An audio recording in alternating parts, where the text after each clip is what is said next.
Hello and a very warm welcome to episode 39 of the Sussex by the Sea podcast, a podcast about all things Hastings United. I'm your host Chris Laverick, and on the show today we have FA Cup hero, the Kenny Pogue. We talk about what was a cracking win against the odds away at Chippenham.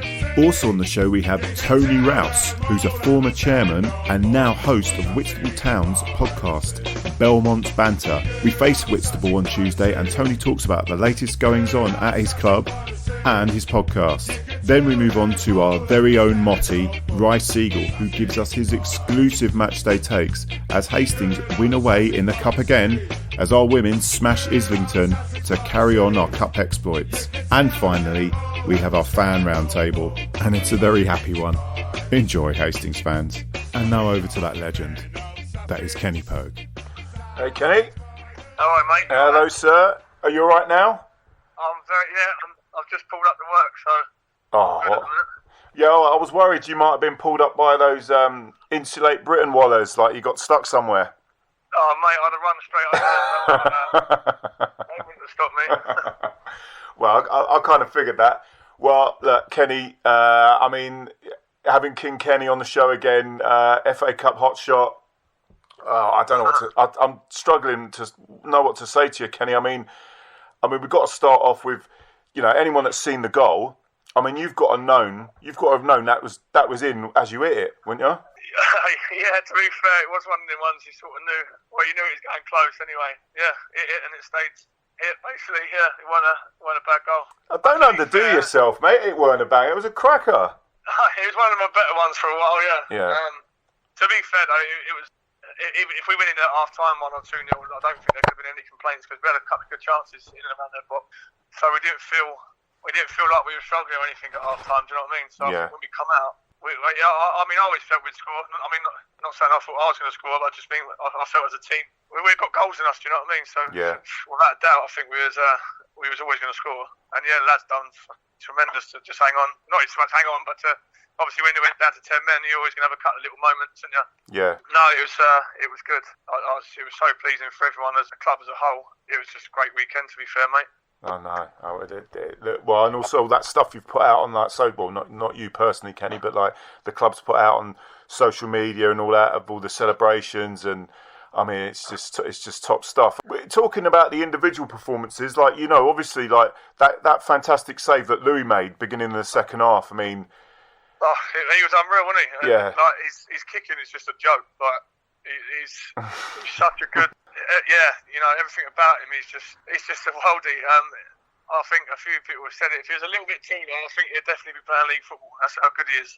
But yeah, to come out at half time, if that had gone in for them, you know what I mean, maybe their towels would have been up and it could have been a bit of a different game. But obviously, Lou's kept us in it. Great save. I mean, to be fair, he's got no right to save that. The bloke should score.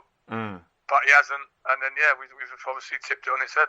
Beautiful stuff. I know. Obviously, you went off, Kenny. I mean, was that a precaution or was that just? I don't know. To be fair, mate, obviously I picked up a yellow, and I think that was on my case to get me sent off. I'd like to think that was more the case rather than I got dragged, but you never know. Yeah. So, like I say, it was good to see Ryan get back on anyway, and him putting the strings in midfield. And to be fair, even when we went down to 10 men, we still looked quite comfortable on the ball. I don't know, it's just one of them days that I just didn't feel like we was going to lose, which is quite a good feeling when you think you're going away to a 4-hour trip to a conference outside who are doing well in their league, and we rock up and there's just no fear whatsoever. I mean, Gary Elphick made a great team talk before the game, and Aggie did, to be fair, and I just got, even when I come out, I mean, I didn't even know I was starting. Until literally 5 minutes before kickoff. What was that about? Had someone got a knock, or was it that Aggie fancied getting you out there? Dave Scoring went in the warm up, so it was like literally 5 minutes before the kickoff. But even then, like even when I wasn't starting, I come out of there like ready for a war. Like I was ready for a fight. Like just the way they get you pumped up. And how they get you going. Do you know what I mean? It was just. I mean, even with the rain, just the whole occasion, the FA Cup, it's just one of them. A proper good buzz about it, and just one of them situations. I thought, what am I going to do on a Saturday when this is all over? Do you know what I mean? It's like you got to grab it with both hands and enjoy it. And special memories, mate. Special memories. Yeah, exactly that. So I mean, it's unfortunate, Dave. Don't get me wrong, but like Aggie said, everything happens for a reason, and there's an opportunity arose, and luckily, I got a start and got a goal. Yeah, I mean, just to fill us, I mean, as much as you can, Kenny. I mean, what was that dressing room like when you got in at full time? I mean, yeah, it was decent, to be fair. Yeah. Even on the way home, I mean, we had a 4-hour journey. We had a couple of cans on a coach, shall we say? Yeah.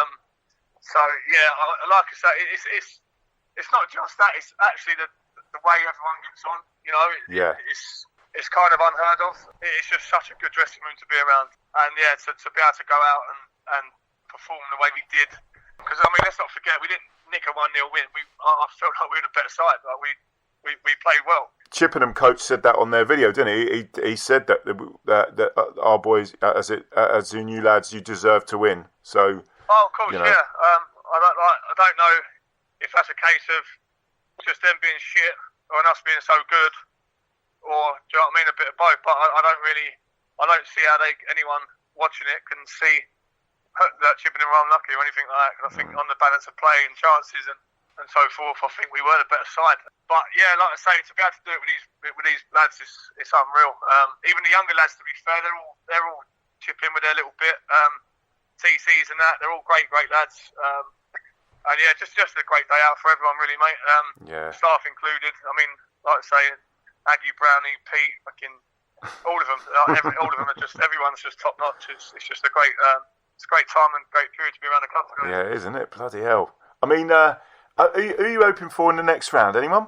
To be honest, it'd be nice to get a big team and away another day out, but then people ask you and you think, would you prefer to get someone a bit lower down the pyramid to give you more of a chance for the next round? But I don't think we're looking at it too much and worried too much of how it goes. Because again, like any time we come up against a bigger side, shall we say, or Conference South, I think we've always done the credit to ourselves in the club. We haven't ever been battered or beat off the park or anything. We've actually played really well. So, you know, I don't think we're actually worried about who we get. I mean, there's a couple of big teams, obviously, like the South Ends and the Wrexhams and that's in the national leagues. A few of the big boys like that would be probably nice for an away day and stuff. But yeah, I don't know. I'm not really too fussed, mate. I'm sure everyone will be watching us, as a lot of clubs will be, and just wait and see what we get. But yeah, I'm not really worried about it, mate, to be honest. Oh, well, anyway, look, as ever, you're stepping in and you know, like you're showing you've got it. Yeah, you still got it. I mean, with Ben out, I mean, we've got some big games coming up in the league as well. I mean, I bet you can't wait, can you, fella? Yeah, I mean, like I say, obviously, I'm not guaranteed to start. We've got get out of it, mate. You're in, mate. You're in, we've got quality all around the team, you know. So yeah, look, if I can start, obviously, great. I mean, I'd love to play as much as I can, do what I can. Yeah, it is what it is. I mean, that's down to Aggie to decide. Hopefully, yeah, when I do get a chance, I'll just contribute with goals and performances. And yeah, I mean, then it's down to me to grab it with both hands. But I'd like to say, mate, there's quality everywhere all over the pitch. There is. Position-wise, I mean, you only got to look at the bench on Saturday, like, to see the names that were sitting there. You know, unfortunately, we can't get Dorsey fully fit in a minute because when that kid's fit, Jesus Christ, he's frightening. Yeah. Is he still struggling with that knock that he's picked up a little while ago? Or? Yeah, I think like he's so determined to get back. It's one of them ones, just got to like play him and nurture him in the right ways. But yeah, like I say, ability-wise, he's frightening and he could quite easily play 2-3 leagues above. But that says again, it says a lot about Aggie and the boys because players like that are enjoying playing with us at this level. Albeit, but yeah, I mean, going back to the starting thing, I mean, it would be lovely to start, don't get me wrong, and continue, maybe get a few more goals. But yeah, we just have to wait and see how it goes. But yeah, looking forward to the next few weeks, that's for sure. That's what I mean. I mean, you're knocking on that door, mate. You're getting on and you're scoring goals, mate. I think yeah, Aggie's... I mean, like I say, obviously, as long as I'm performing okay and still contributing, and then I suppose it keeps a few boxes ticked. But obviously, I can't just think I scored Saturday, that's it, like, job's done. So I've got to stay on my game, and like I say, hopefully I can start some games and get some goals. Yeah, I mean, just to finish it off, I mean, any words about the supporters, the lost supporters that were down there? Mate, honestly, yeah. To be fair, for them to travel that far away and out-sing the other, so-called home side, which I see a little stat. Didn't they say there was 340 people there? Yeah.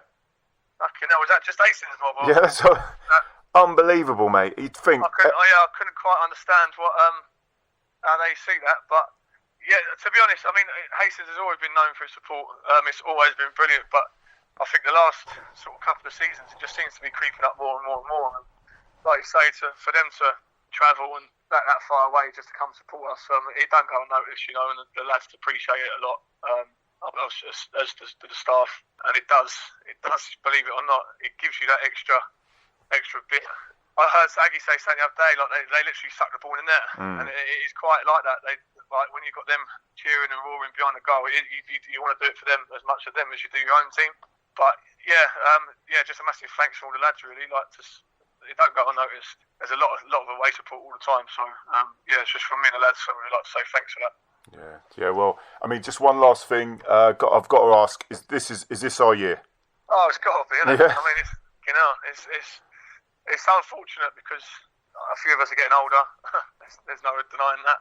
So it would have been nice to maybe have done it a bit earlier to maybe carry on. Who knows? I mean, who knows what's going to happen next year?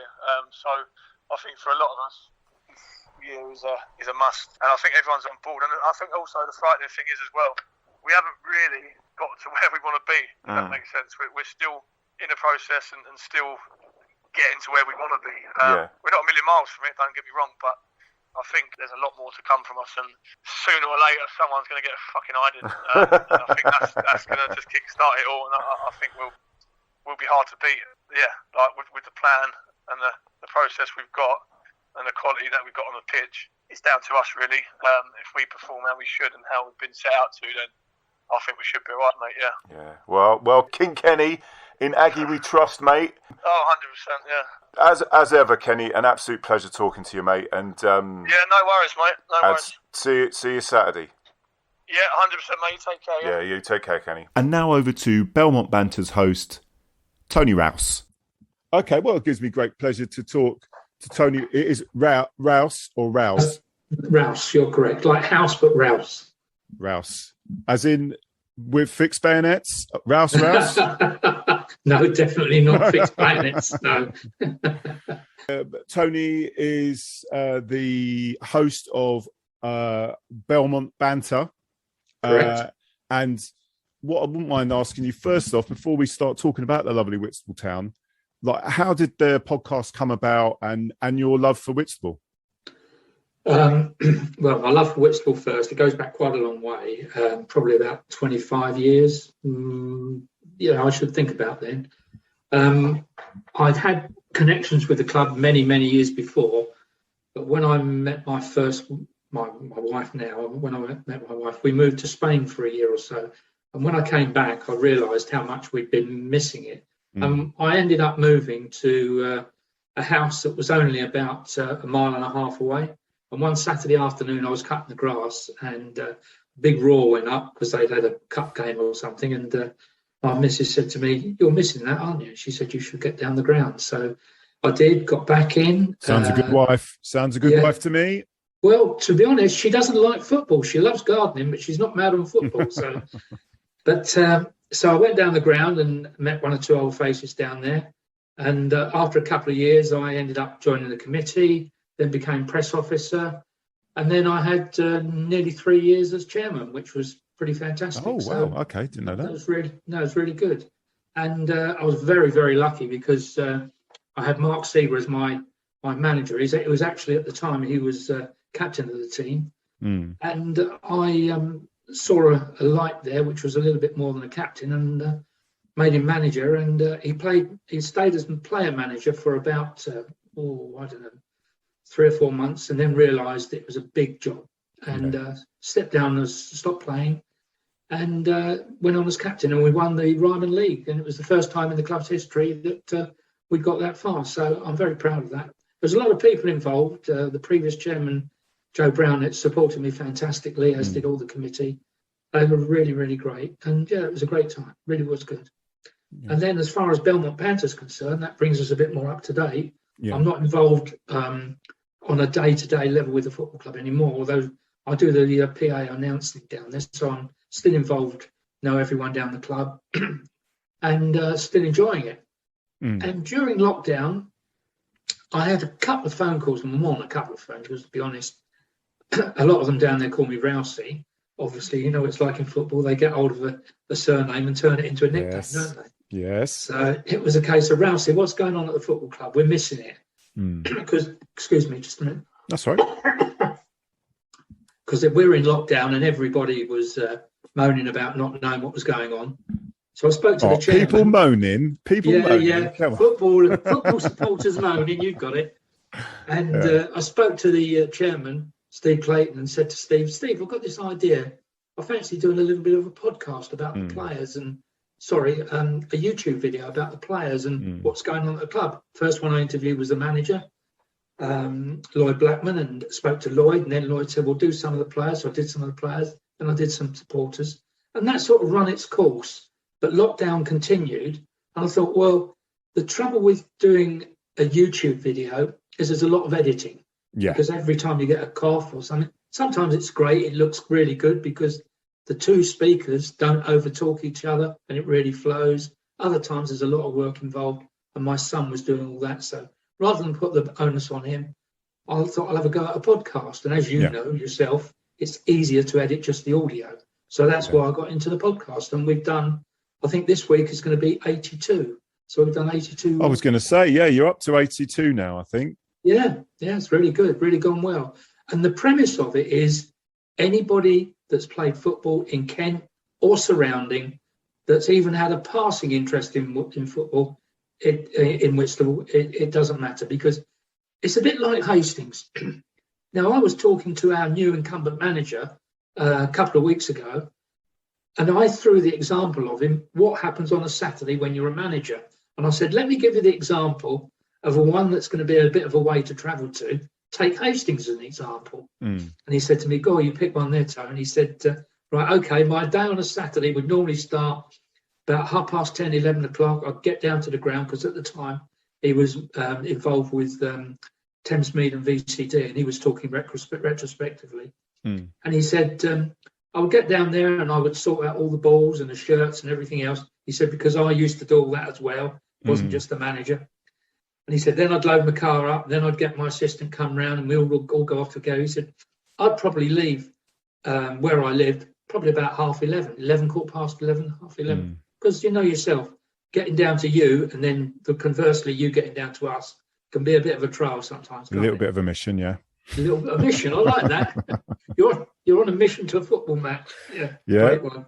And he said, so that's how my day starts, and it doesn't stop. Obviously, after the game, I chat to the players. We talk about training the coming week. He said, I'm lucky if I get home 11, 12 o'clock at night and the game's finished at 5 o'clock. You know, he said, it's just a crazy world. But you know this, Chris. Once you get hooked, you get hooked. That's it. Can I throw something back at you? Yeah, go on then.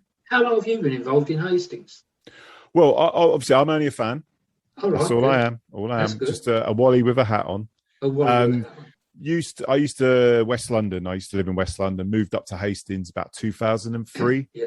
Because I lived next door to QPR, so I used to go home and away QPR back in the day before kids and everything, and even after kids until it just became too expensive. So I'll go semi-regular watching Hastings once I moved down. But I'd fell out because I don't know if you know anything about QPR, but they got taken over by Bernie Eccleston and Flavio Briatore, and they were turned into what was known as a boutique club.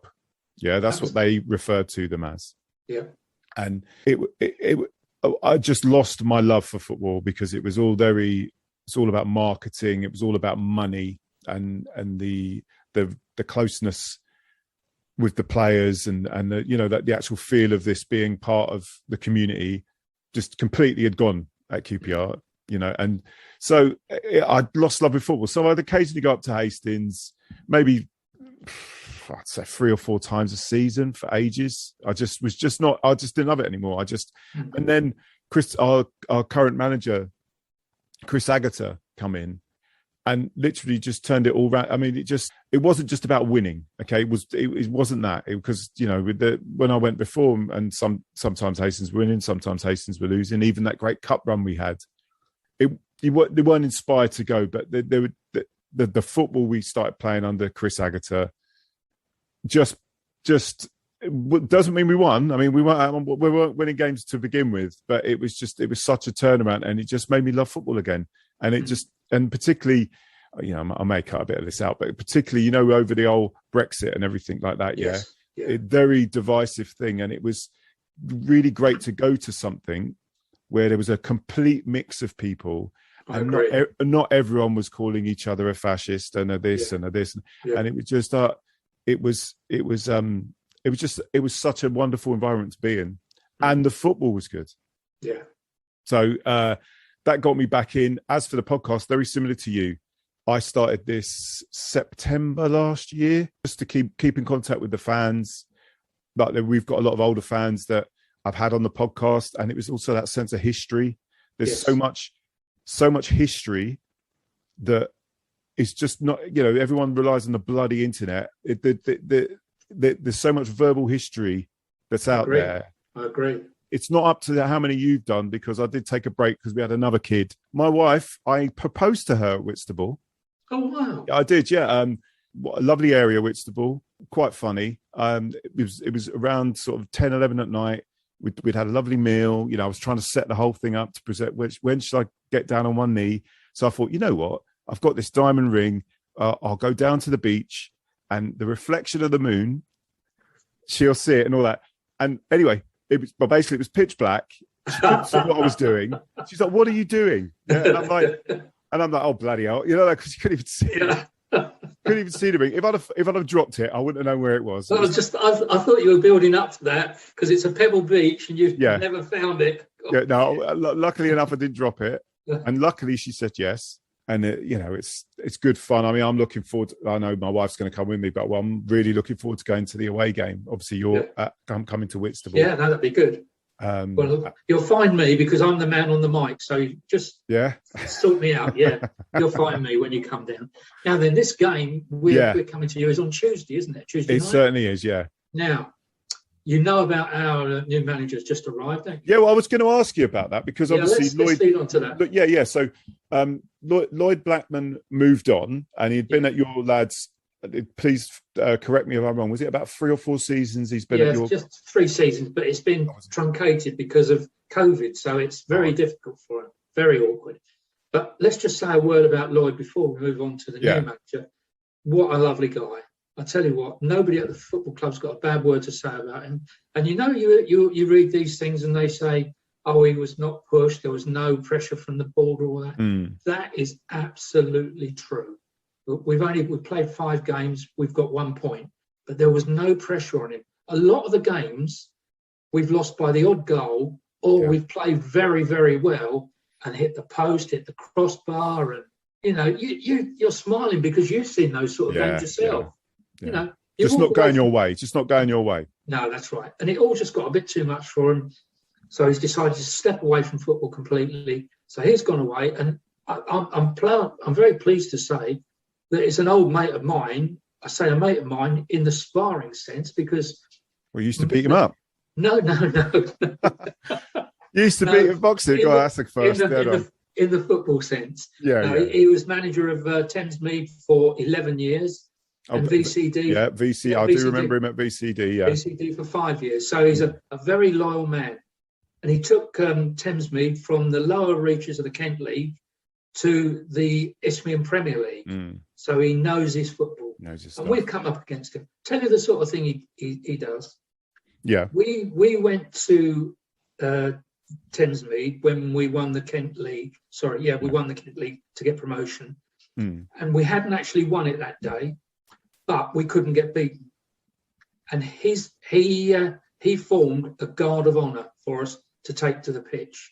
Now, I mean, that shows class. Nice touch, yeah, nice touch. Yeah, nice touch. I mean, actually, on the day, I think we drew, but irrelevant. We were literally there anyway, and he's a good guy. He's a gentleman. He's not one of those who stands on the touchline yelling and swearing and all the rest of it. You'll like him. He's a good guy. Yeah. So that's where we are. Yeah. In terms of your manager, though, I mean, what hopes? What's your hopes? I know, obviously, you haven't started fantastic. And as you say, a little bit unlucky. You know, the bounce of the ball hasn't gone your way for the first 5 games. Are you looking at playoffs, mid-table? What are we looking at? Let's be honest, staying in the league. Yeah. Now, you're probably aware that this season now, it's 3 go down. So, you're looking at the end of the season, it's going to be squeaky bum time. So, well, hopefully not for your boys. Hopefully well, let's hope so, yes. But, I agree entirely. So I'm hoping that this, because you've heard about the manager's bounce back, haven't you? The new manager bounce back. Well, hopefully not straight away. Yeah. Hey, stand by Tuesday. Yeah, but you know what it's like. Yeah. He's obviously, it was announced last night. So he's only got now between now and Tuesday to perhaps bring in a couple of new faces, because he's got so many contacts. I mean, he does a radio show that's been going for about 3 or 4 years. It's called the K&D Repost Show, and it focuses. Oh, is he on? Oh, okay, That's yeah, Keith. of course it is. Oh, of course it is. A bloody yeah, that's Keith. So he's a celebrity. He's a celebrity as well, is he? Yeah. I don't know about celebrity. He's a good guy, but he's got all the contacts. Although he's not been in football, like managing for about 3 years, he's got all the contacts. So you can bet your life he'll be on the phone, and I wouldn't be surprised if we see 1 or maybe 2 new faces around the club come Tuesday night. And the good thing as well, we've got a good youth set up there and a good academy. So we've lately, last 2 or 3 games, we've been playing a few of the younger lads. They've done really, really well. So I think going forward, the team's going to be a blend of youth with a bit of experience, which I think every team needs at our level. Yeah, 100%. I mean, from a point of view of us Hastings fans, when we come to the game on Tuesday, I mean, who in the Whitstable lineup are we going to be really impressed with? Like, we're going to enjoy watching. If he's available, there's a young kid who plays centre midfield, George McElroy, and he's a good prospect. He's really good. He's calm. He knows his football. Although he's only 17, I tell you what, he's a good lad. And there's 2 or 3 of them there. I don't know who'll feature, so it's a bit pointless me eulogising about players that I don't even know are going to be in the team. Standout players for us at the moment. We've got a great goalkeeper in Dan Easton, absolutely fantastic. Jake McKenzie, left or right back, quality players. And there's a few older heads in the side, not older heads in age-wise, but older heads in game-wise. Yeah. Who you think, oh yeah, I can rely on so-and-so. A decent spine. A decent spine. Yeah. What about yourself, Chris? Who have you got that? We got 11 superstars, mate. We got 11 superstars. There we go. No, I mean, unfortunately, Ben Pope, who's our centre forward, he's suspended. He got sent off harshly in the FA Cup win we had on Saturday. That's always a blow, isn't it? Yeah, I mean, we got players. We got Aziz on the wing. We've got. Is he the little short guy that's been with you 2 or 3 years? Yeah, he was with us. He left last year, and he's now come back again. And he's got wings. He's got wings on his feet, isn't he? He certainly has. He's quick, isn't he? No, he's a good right-sided winger. One of our best prospects is a lad called Tom Chalmers, who's he's going places. He's a midfield player, calm on the ball. Just way ahead of his time, someone that is playing like someone who's been in the league for 4 or 5 years, and he won't stay with us that long. No, I know.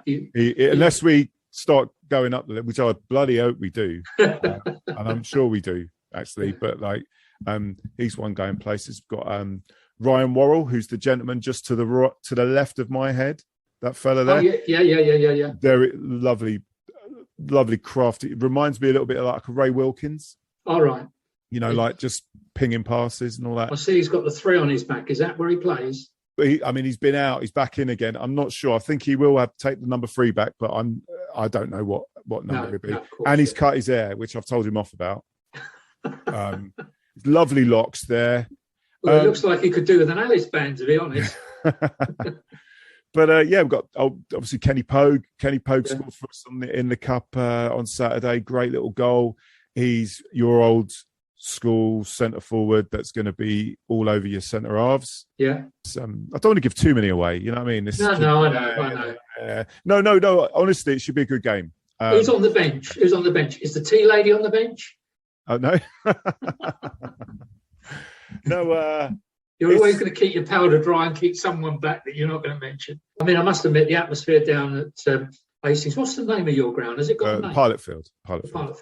You know, the atmosphere down at Pilot Field is always first class. It's really good because you've got that massive big stand there, and that does focus the noise, doesn't it? Yeah, I mean, it's a great place to watch. I mean, it's getting on a bit, but yeah, it's a wonderful. I mean, because we've gone around all these grounds, us fans, and we're very lucky to have the Pilot Field compared to some of these places that are just, they're just, you know. I know what you're saying. Yeah, I don't want to say too much, but I'll be getting hate mail. But do you do the podcast with anyone else? Is it just yourself doing it? No, I normally do it just with myself. Yeah. The premise that I work on is when I interview someone, I never go on Google and Google all about them, because the way I look at doing the podcast is like us meeting today. We've met, and we've got, you know, we've sort of worked away with each other what we want to do, where we're going to go, what we're going to say. And what I do is I ask them one question and one question only. Doesn't matter how old they are, whether they're 17 or they're 57 or 67. Yeah. When did you first get involved in football? What was your first love? And invariably it starts at school days or kicking a ball in the garden with my brother.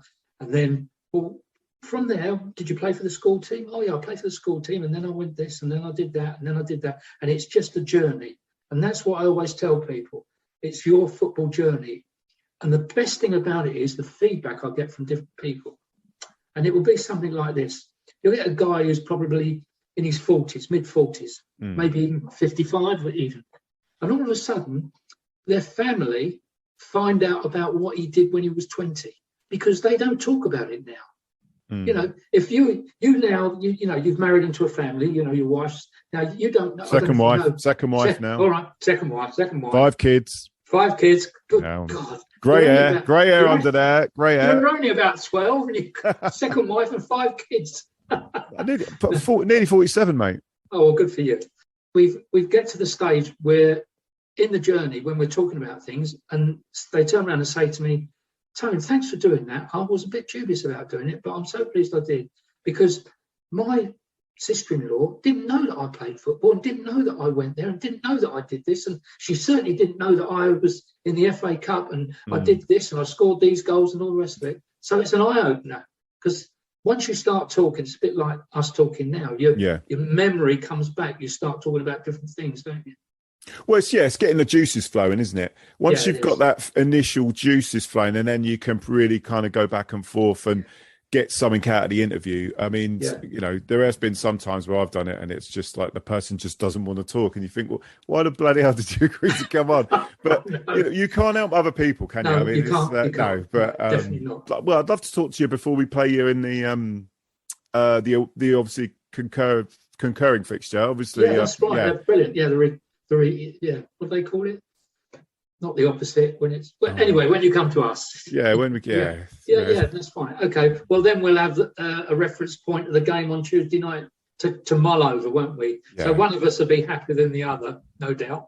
Yeah, sorry about that. That's all right. you wait and see. Yeah, you can give me grief. You can give me grief when you see me next. Yeah, we got the bounce bats manager, don't you? We got that thing. You never know. That was Ian Dowie. I always remember Ian Dowie, right? He was at QPR, and he said it's all about bounce back ability. You're right. He was the one that coined that phrase. He did say that. That's very, very true. And there's a couple of other managers that have come in, and they've had that 2 or 3 week honeymoon period where all of a sudden they've gone from like almost 0 points, and they've got 14 points in the bag before you know where you are. You know, it's crazy. And the same players all of a sudden respond, don't they? You know, people, isn't it? It's people. People, yeah, people. I mean, you've just highlighted your manager, your new manager. not new manager, but your manager now. English Jose. Yeah, English Jose. English Jose. In Aggie we trust. In Aggie we trust. Yeah. Chris Agata, top man. So he's come into the club when you, by your own admission earlier on when you're talking about it, you weren't really in love with football. You didn't. You only went down there 2 or 3 times a year. All of a sudden, I bet you don't miss a home game now, do you? I'll try not to. I do get a lot of grief when I miss an away game. So I've got lots. You don't listen to the podcast, but we do a round table. All the fans. I will listen to it. Yeah. It's you might lose a few brain cells, but the it's usually mindless banter. There's some good nuggets in there. It's a great bunch of people to be around. Simple as that. All right. But I look forward to seeing you on Tuesday night. Yes, and you definitely will be there, Tony. So I will be there. Look, Tony, absolute pleasure, mate. And it's been for me as well. Absolutely. And so the Belmont Banter. It's a lovely name. That's just thank you. Very good name there. Well, and I'm sorry, mate. Yours is Sussex by the Sea or something. Yeah, Sussex by the Sea podcast. Yeah. Now, it's an old song. Old song. Have you ever heard the song? Sussex I have heard the song. Yeah. But I must be honest. When I saw it, it didn't relate to me to football because I thought it's a lovely one, Sussex by the Sea. I mean, it's nice by the sea, isn't it? Lovely. It certainly is. Yeah. Yeah. No, but I will give it a look. Yeah. Just no abusive comments, please, Tony. I know you. You wouldn't get that from me. You wouldn't get that from me. No. Go on, sir. No, I was just going to say, I'll see you on Tuesday night, and I'll buy you a pint. And I might even buy you a pint as well, Tony. Well, let's see who gets to the bar first. Yeah, I'll race you. Well, look, Tony. Go on, Tony. No, you finish off. It's your show. Go on. No, go on, Tony. Yeah, this is Tony, classic podcast host. He's all over this. Go on, Tony. And your last words, Tony. It's only going to be 1 pint because I'm driving. That's all. Fair enough. All right, then. Look, Tony, pleasure. Take care, and all the best to Whitstable. Maybe other than Tuesday, all the best for your side. Likewise to you, Chris. I wish you, going forward, every success in every single game you play this season, except for 2. That's the one on Tuesday night, and then the reply against us as well. Thank you, mate. Take care, mate. Have a great afternoon. Take care. Thank you for this. I've enjoyed it. Well done. Cheers, mate. Bye. You say you need a plumber? You also want them to be members of the finest team in Sussex, if not the world? Well, it's not a monster, it's GS Mechanical Services for all your plumbing needs, covering all the South East, even Whitehawk. Give that man Gary Elphick a call on 07793 125 571. That's 07793 125 571. You won't be sorry.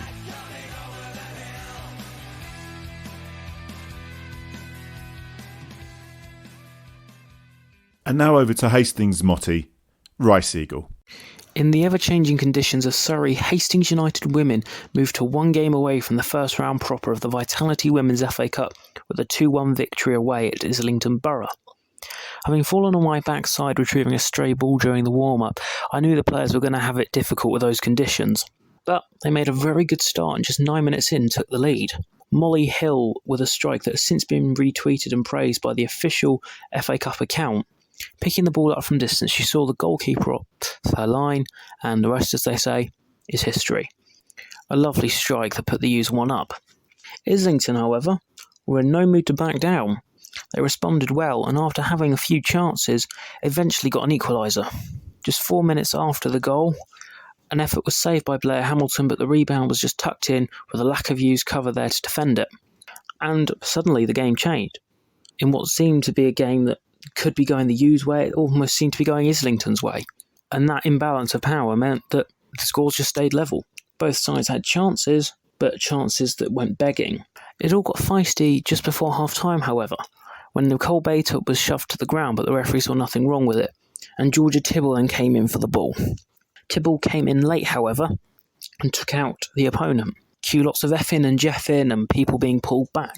Despite the offences being of similar calibre, Tibble was shown a straight red card, whilst the Islington Borough player was shown a yellow, which meant just before half-time the U's now had to face the second half a player down, and not just any player, Georgia Tibble. At half-time, Billy Wood made 2 changes. He brought on Megan Critchfield into the midfield, and Rosie Muggeridge, who was returning from injury after a spell on the sidelines. And immediately, you were able to see the impact they had. It didn't look like the U's were playing with 10 players. Critchfield slowed the game down and controlled the midfield, whilst Muggeridge at the back showed why the club had missed her so much. All this mentality and good work paid off soon after, when Molly Hill got a run through the middle and absolutely walloped a strike into the back of the net beyond the goalkeeper. They might have been a player down, but the U's were certainly not down in spirit. That was it, really. After the goal, it reverted to the usual system, as it happens in any game, of the team that scored sitting back a little more, and Islington Borough putting futile balls into the box. They didn't have enough, no, to beat a fantastic Hughes defence, and Blair Hamilton, who on the day was more of a sweeper than a keeper, coming out to make plenty of clearances to save her and the team. So that's how it finished, 2-1.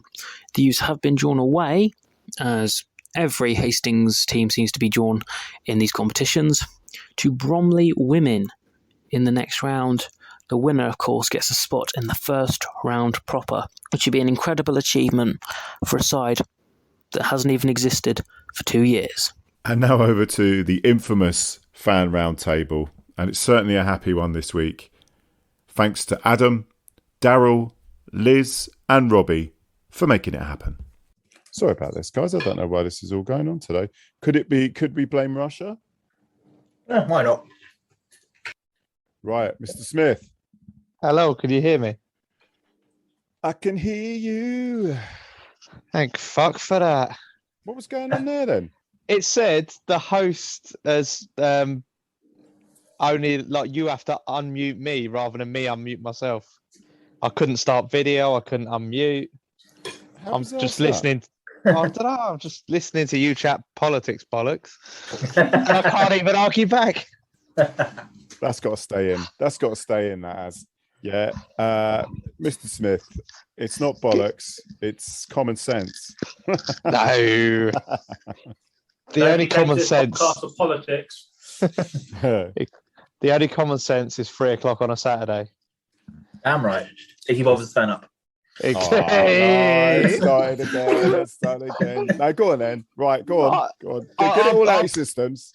I'll pitch him, Robbie. You hit him out the park, mate. Adam, just remember this next time Robbie wants a lift to a game or anything. There's no point. You got to be going, Daryl. So no one asking you. I will remember that. Right, we are joined today by the lovely Daryl. I think Liz is there. Is Liz there? I am. I'm just stopping my face.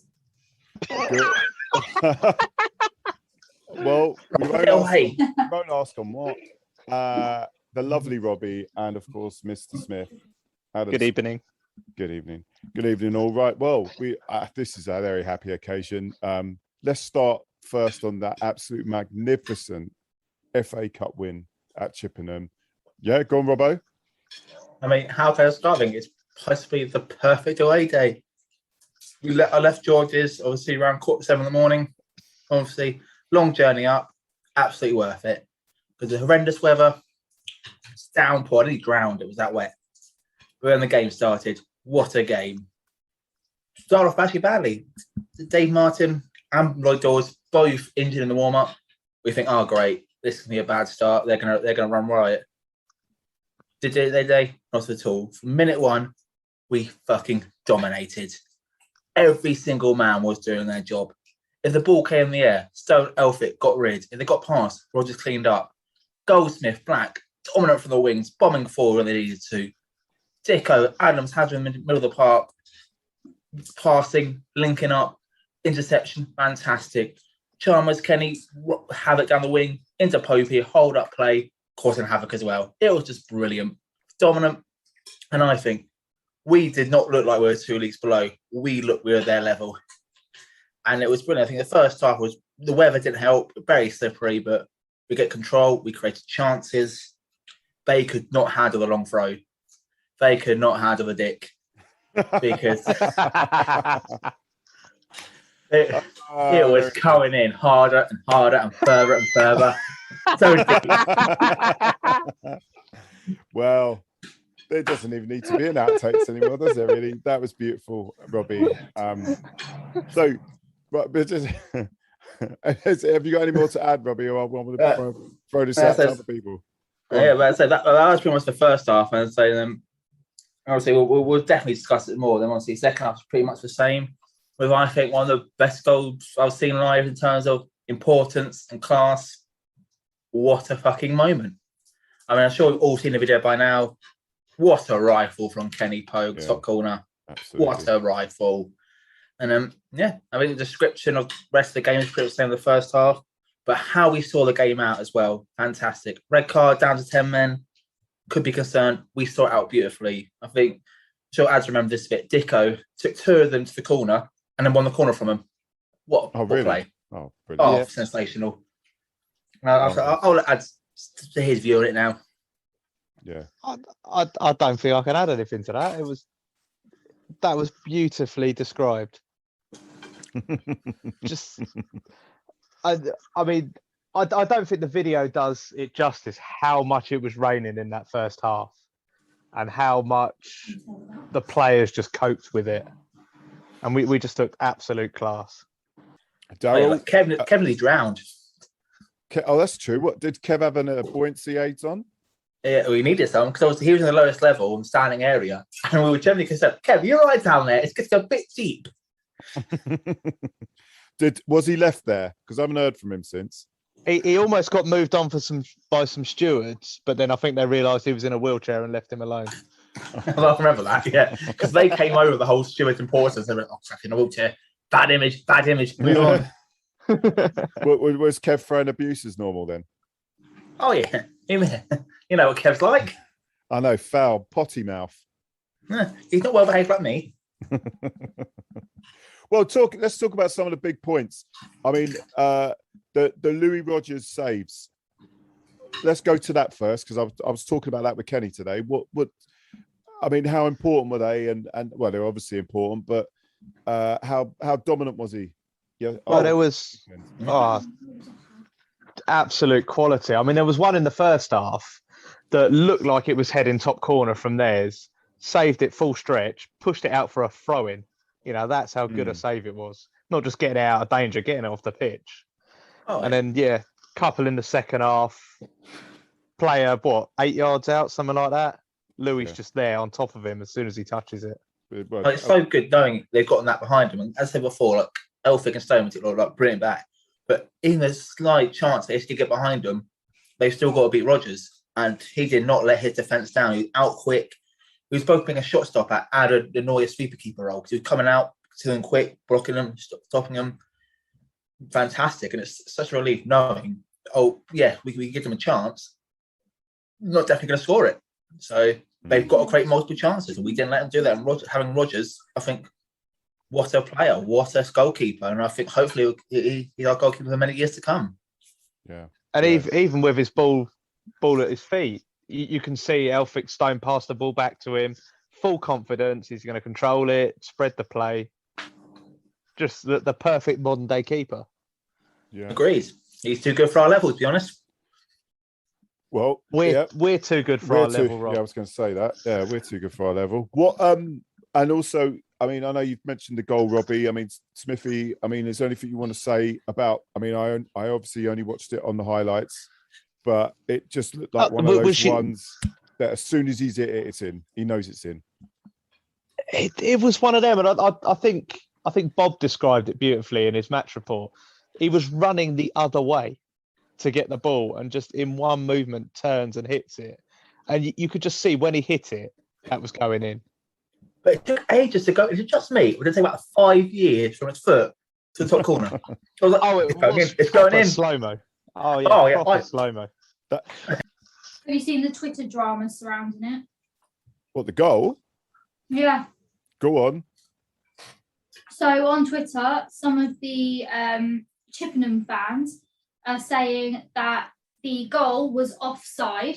I read that. And had fouls leading up to it. It came for a throw-in. Not only that, he was running backwards to get the ball. How can you possibly call that offside? Yeah, he was on the edge of the area, and there was players on the 6-yard line. I mean, come on. Yeah, that's a bit. I think they've forgotten how the rules work. But I do think, reading through the Twitter, Chippenham were well disrespectful to us. You know, they were, they should be beating a team like that. Even you listen to their manager's interview after the game. Yeah, should be beating a team like that. You know, what they put 99 times out of 100, they beat us. Oh, well, there's the one. that is so disrespectful, because on the day, it's not as if they played badly. We made them look bad. Oh, yeah. Well, I mean, all that matters, Smithy, is that we won the game. They can say whatever they bloody well like. No, absolutely. I mean, they've not taken into account. They lost 5-2 to Ebbsfleet a few days beforehand, who we took to penalties last year. Yeah. Well, we were, a minute away from winning that, weren't we? They got that bloody equaliser. The last second, devastating. Yeah. Literally, then the year before that, Weymouth, again, 2 divisions above us, they only just beat us, and all their fans were like, how are you 2 divisions below? Like, that's the toughest game we've played all season. It's not just a one-off that we're taking on teams 2 levels above us. It's consistent. Wow. And that's why I think Maidenhead coming up in the next round, they are going to be wary. Oh, without doubt. I mean, to be fair to the Chippenham manager, he did say we deserve to win. So at least he said that. Yeah. Yeah, but he said it in a way that we deserve to win because his players played badly and they had injuries. Oh, did he say injuries as well? I didn't catch that bit. And they had one guy go through it like half time as well, didn't they?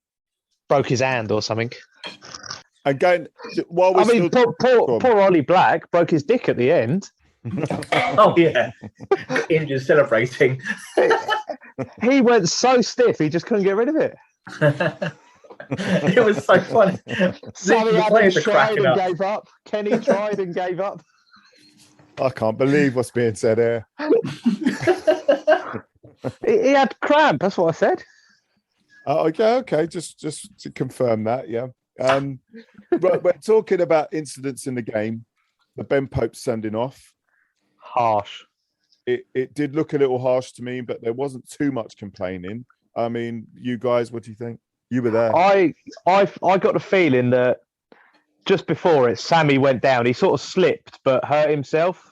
And I think we were expecting the ball to be kicked out. So I think when they didn't, Popey was just, right, I'm just going to go for a cheeky little foul just to stop the game.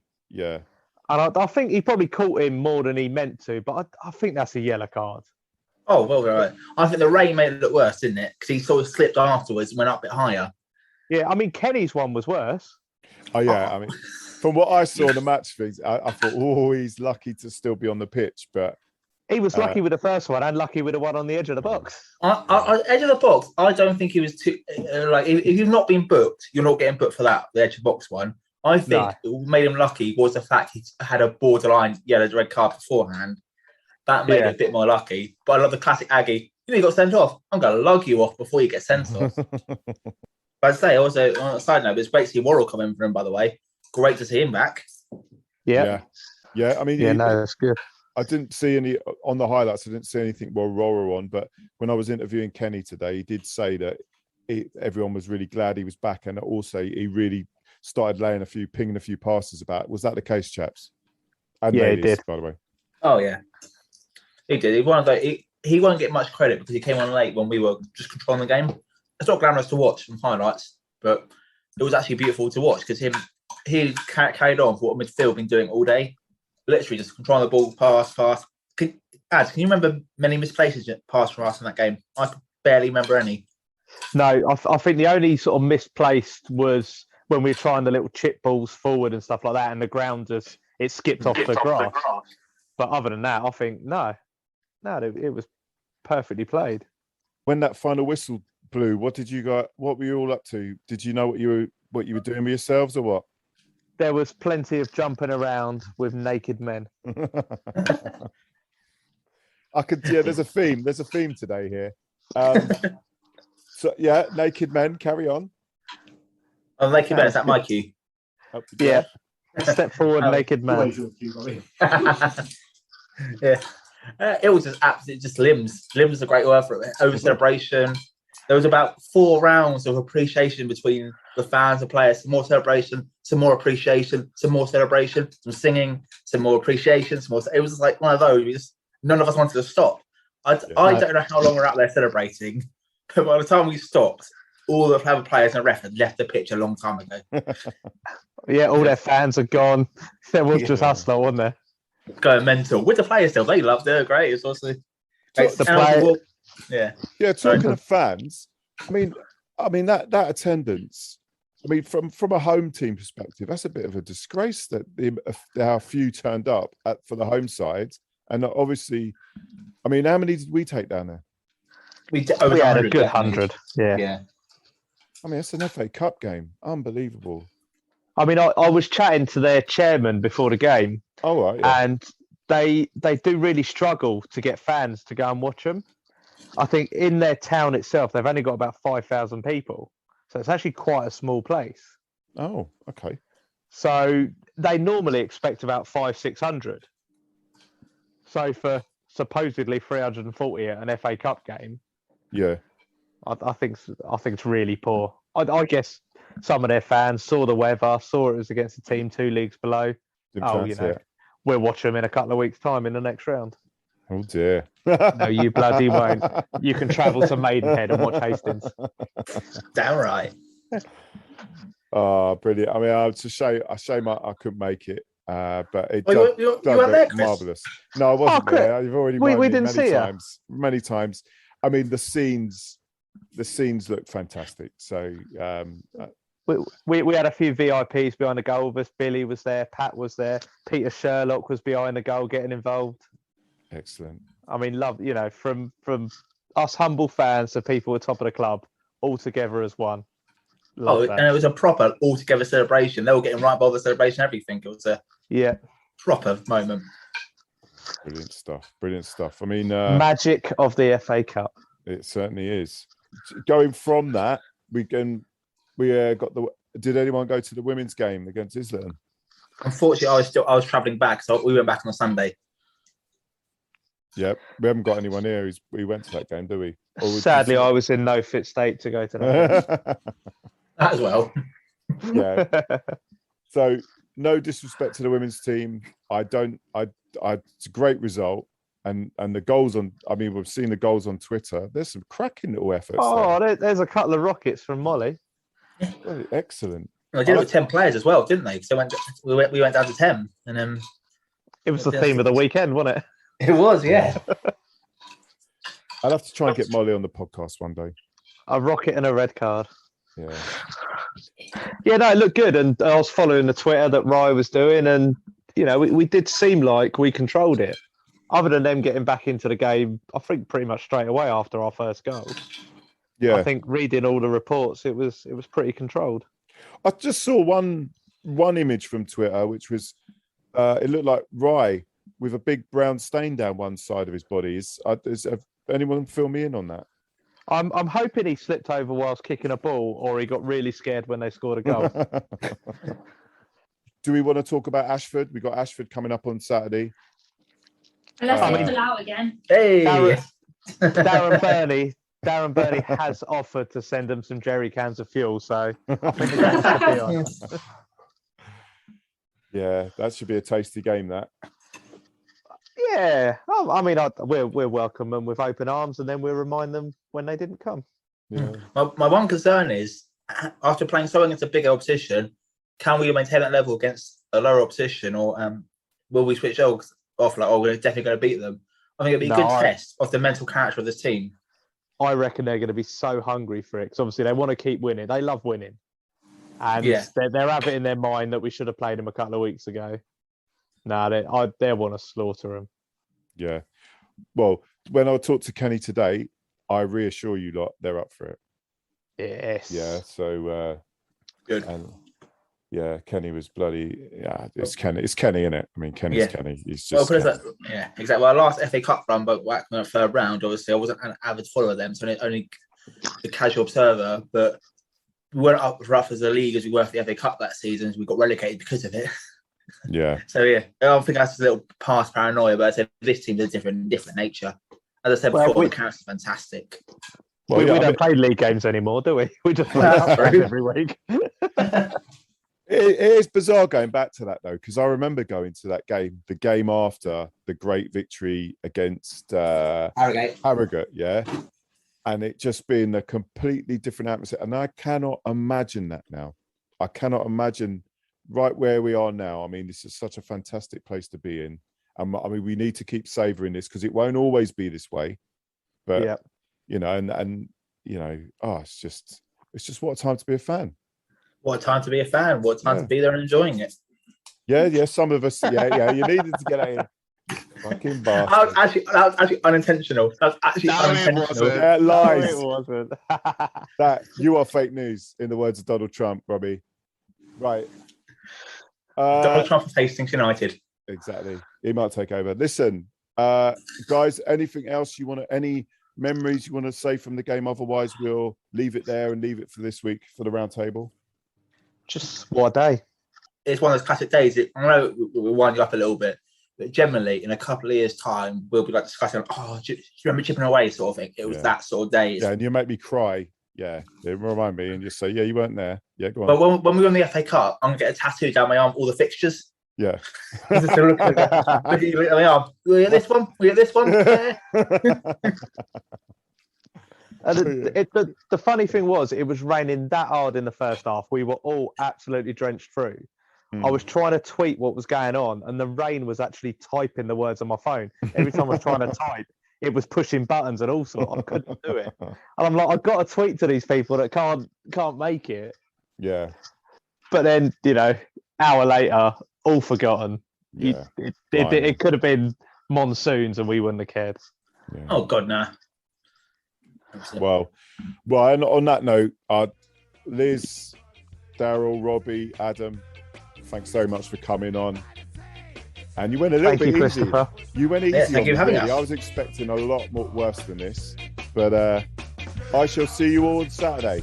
Are you sure, mate? Are you sure? Yes. Yeah. Hashtag see you at the game. Thank you. And hashtag you bother turning up.